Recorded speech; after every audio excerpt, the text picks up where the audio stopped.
Hai, Assalamualaikum dan salam sejahtera. Saya Azwar Hanifah Muhammad.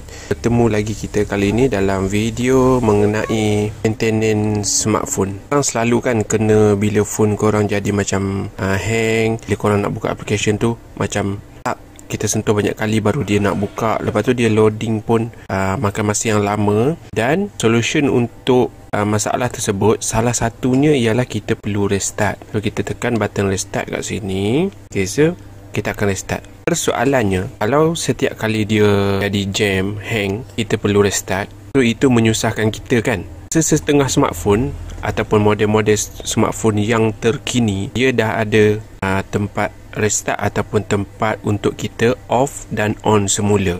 Mana-mana korang yang belum tahu ada function macam ni, korang kena cari dalam smartphone korang function tersebut. Function dia kat sini, kalau bahasa Inggeris dia schedule power on off. Korang masuk dalam ni, korang pilih waktu yang sesuai untuk korang restartkan phone korang.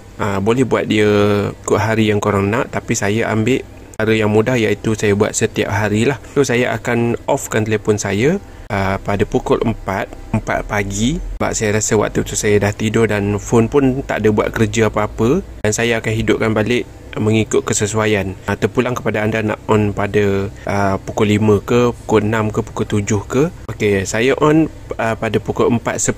Pukul 4 saya off, 4.10 saya on. So setiap hari phone ni akan restart sendiri dan akan membuatkan phone ni akan jadi stabil. Dia punya performance akan jadi lebih stabil. So bila kita bangun pagi, kita nak guna phone dah jadi tak lag dan smooth lah performance dia. Kita nak main game pun akan jadi laju. So kita dah tak payah restart sendiri smartphone kita. Itulah tip dari saya untuk video kali ini. Saya Azwar Hanifah Muhammad. Assalamualaikum dan salam sejahtera. Bye bye.